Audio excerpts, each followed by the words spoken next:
श्री स्वयंभू कॉन्क्रीट विहीर, आम्ही जपतो आपली विश्वासार्हता. प्रसाद मरगज यांची श्री स्वयंभू कॉन्क्रीट विहीर कन्स्ट्रक्शन व्यवसायाचा 25 वर्षाचा अनुभव. लोकप्रिय आधुनिक छोट्या टिकाऊ व सुबक आरसीसी विहीर बांधून मिळतील. सिंधुदुर्ग, गोवा, रत्नागिरी 5 फूट, 6 फूट, 8 फूट, 12 फूट व्यासाच्या आधुनिक विहिरी बांधून मिळतील. विहिरीची खोदाई व बांधकाम करण्याची जबाबदारी आमची. कमी जागेमध्ये, कमी बजेटमध्ये सुबक विहीर. पाणी लागल्यावर पीव्हीसी पाईप टाकून होल करून मिळेल. विहीर क्षेत्रातील विश्वसनीय नाव. आमचा पत्ता प्रोप्रायटर श्री प्रसाद मरगज, मुक्काम पोस्ट कणकवली, टेमवाडी, जिल्हा सिंधुदुर्ग. संपर्क 94 22 92 97 98 किंवा 96 37 74 62 96. सकाळी बोलत असताना ज्याला ज्याचे घरचेच लोक फुल डाऊट मध्ये 24 तास बघतात, असा डाऊटफुल असलेला संजय राजाराम राऊत यांनी आमच्या फडणवीस साहेबांवर किंवा त्यांच्याबद्दल चिंता व्यक्त करणं हे खरं म्हणलं तर हास्यास्पद आहे. आज आमचे फडणवीस साहेब डीसीएम असले तरी तुझ्या आणि तुझ्या मालकाची झोप उडवण्यासाठी ते 100% सक्षम आहे. म्हणून ज्यांना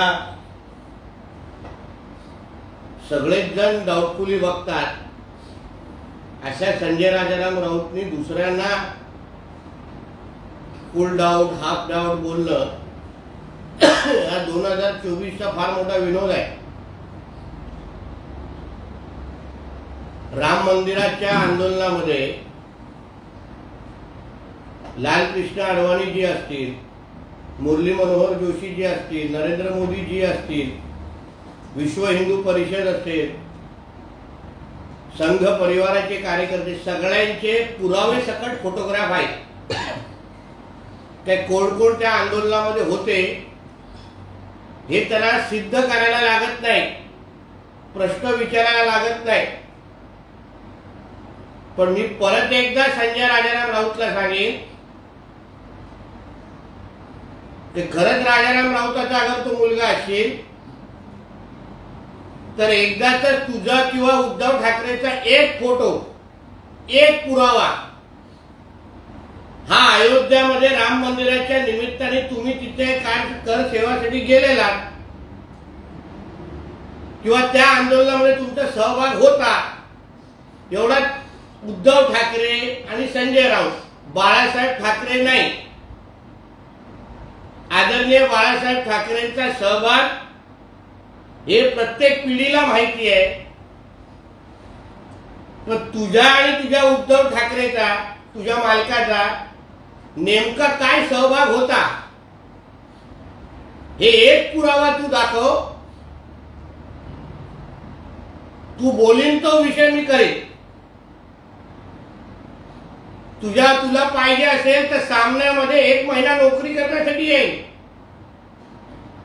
म्हणून उगाच राम मंदिर आणि राम मंदिराचं आंदोलन याबद्दल तू काय बोलू नकोस. कारण का तेव्हा तू सामनातला एक पगारी नोकर होता, जो आज पण आहे, आणि त्याच्या पलीकडे राम मंदिराचं आणि तुझं काही योगदान नाही. सकाळी कुठेतरी बातमी आली आहे की मातोश्रीवर किंवा मातोश्रीला काहीतरी धमकीचा, काहीतरी उडवण्याचा काहीतरी फोन आलेला आहे. आता मातोश्रीमध्ये राहणारे आहे उद्धव ठाकरे आणि कुटुंब. ज्या उद्धव ठाकरेला मानेचा वर बसलेला मच्छर मारता येत नव्हता, जो आता जिहाद्यांचा एकदम लाडका झालेला आहे, ज्याला मुल्ला उद्धव हे नाव आता पडलेलं आहे, त्याच्याकडे वाकड्या नजरेने आता कोण बघणार? कोणाला एवढा वेळ आहे? सगळ्यांच्या जिहाद्यांच्या मांड्यावर तर जाऊन हा बसतो, सगळ्यांचा तर लाडका झालेला आहे. म्हणून मी परत एकदा पोलिसांना सांगेन, या बंटी बबलीवर विश्वास ठेवू नका. तो फोन नेमका कदाचित पाटणकरांच्याच घरातून करून घेतला असेल आणि धमकी म्हणून स्वतःची सुरक्षा वाढवण्याची प्रयत्न असेल, जी ह्या उद्धव ठाकरे आणि संजय राजाराम राऊतची जुनी सवय आहे. म्हणून धमकीचा फोन उद्धव ठाकरेला मातोश्रीवर आला याच्यावर मला विश्वास नाही. बाळासाहेबांचा विषय वेगळा होता. चौकशीमध्ये आढळेल की ह्यांनीच स्वतःचं संरक्षण वाढवण्यासाठी, कारण का आता राज्यामध्ये फिरताना ह्यांची हातभार फाटलेली आहे दोघांची, म्हणून स्वतःचं संरक्षण वाढवण्यासाठी स्वतःने फोन करण्याचे घाणेरडे उत्कृत परत केला असेल असा मला ठाम विश्वास आहे. तर काय असेल तो विचार.